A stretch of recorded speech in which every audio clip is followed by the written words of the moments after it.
Break के बाद चलिए आगे बढ़ते हैं। बड़ी खबर छत्तीसगढ़ कांग्रेस को लेकर, क्योंकि वहां पर भी घमासान जबरदस्त तरीके से मचा हुआ है। छत्तीसगढ़ के 35 विधायक दिल्ली में मौजूद हैं। भूपेश बघेल के समर्थन में इन विधायकों ने दिल्ली में डेरा डाल रखा है। लामबंदी उनके पक्ष में कर रहे हैं। कांग्रेस आलाकमान पर दबाव बनाने की कोशिश चल रही है। विधायक बृहस्पति सिंह ने टीएस सिंहदेव पर आरोप लगा दिया है कि वो बीजेपी के बहकावे में आ रहे हैं और बीजेपी के बहकावे में आकर गेम खेल रहे हैं। ये बात कही है बृहस्पति सिंह ने। भूपेश बघेल के साथ छत्तीसगढ़ के सभी कांग्रेस के विधायक हैं। छत्तीसगढ़ के करीब 2 दर्जन विधायक दिल्ली में हैं। आखिर क्यों ये विधायक दिल्ली का दौरा कर रहे हैं? हमारे साथ छत्तीसगढ़ के विधायक बृहस्पति सिंह साहब खास बातचीत के लिए मौजूद हैं। दिल्ली दौरे पे हैं आप लोग, क्या वजह है, क्या इसके पीछे कारण है? इस तरह से अंग्रेज़ों ने अपनी हुकूमत कायम करने में कामयाब हुआ था, उस तरह से हमारे देसी अंग्रेज़ जो हैं, आज भाजपा के लोग देसी अंग्रेज़ के रोल में काम कर रहे हैं, ये अंग्रेज़ों की नकल कर रहे हैं। उसी तरह से हमारे हर राज्य में कर रहे हैं और लगातार ये प्रयास कर रहे हैं। आपने देखा होगा मध्य प्रदेश से महाराजा को टारगेट करके इन लोगों ने वहाँ की हमारी सरकार को गिराया। पंजाब में भी वहाँ के राजा महाराजा को गुमराह करके वहाँ अस्थिर करने काम किया और छत्तीसगढ़ में भी सरगुजा महाराज को लोगों ने गुमराह करके अस्थिर करने का काम असफल प्रयास है।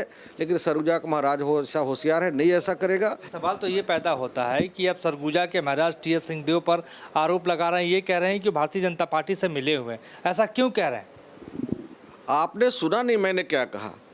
ये सारे हिंदुस्तान के जितने कुर्सी पे बैठे हुए हैं गैर भाजपाई भाजपा के अलावा दूसरे दल के लोग बैठे हैं, सभी राज्यों में षड्यंत्र करने का काम कर रहे हैं। वेस्ट बंगाल में भी इन्होंने करने की कोशिश किया, लेकिन वहाँ की वेस्ट बंगाल की जनता बहुत होशियार है।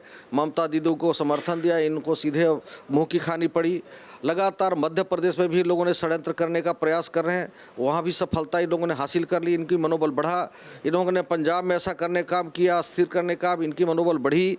और छत्तीसगढ़ में भी टीएस सिंहदेव साहब महाराज हमारे हैं, उनको इन्होंने अस्थिर करने का काम कर रहे हैं। लेकिन हमारा सरगुजा महाराज बहुत विद्वान है, होशियार है, इनके झांसे में नहीं आने वाला। उन्होंने खुद भी बयान दे चुका है कि 100 जन्म में भी हम ऐसा नहीं करेंगे। फिर भी हमें सभी विधायकों को सतर्क और सावधान रह के इनको मुंहतोड़ जवाब देने की जरूरत है। ऐसे देसी अंग्रेजों को सबक सिखाने की आवश्यकता है। तो लेकिन दिल्ली में आप क्या कर रहे हैं? दिल्ली में आके क्या 2 दर्जन के करीब विधायक दिल्ली में आके कैसे सबक सिखाएंगे भारतीय जनता पार्टी को? आप लोग क्या संदेश देना चाहते हैं? देखिए, हम ये संदेश देना चाहते हैं, जिस तरह से हमारे देश में अंग्रेजों के खिलाफ लड़ने के लिए हम लोगों को, ये पूरे देश के लोगों को दिल्ली में आकर रणनीति बना के पूरे देश में काम करना पड़ा था, उस तरह से हम सारे लोगों को दिल्ली में राय विचार करके ऐसे देसी अंग्रेजों को विदा करने की जरूरत है। नहीं तो देश खतरे में है। आज हवाई जहाज बिकता चला जा रहा है, रेलवे बिकता चला जा रहा है। वीडियो जर्नलिस्ट विकास झा के साथ मोहित राज दुबे, न्यूज़ नेशन, दिल्ली।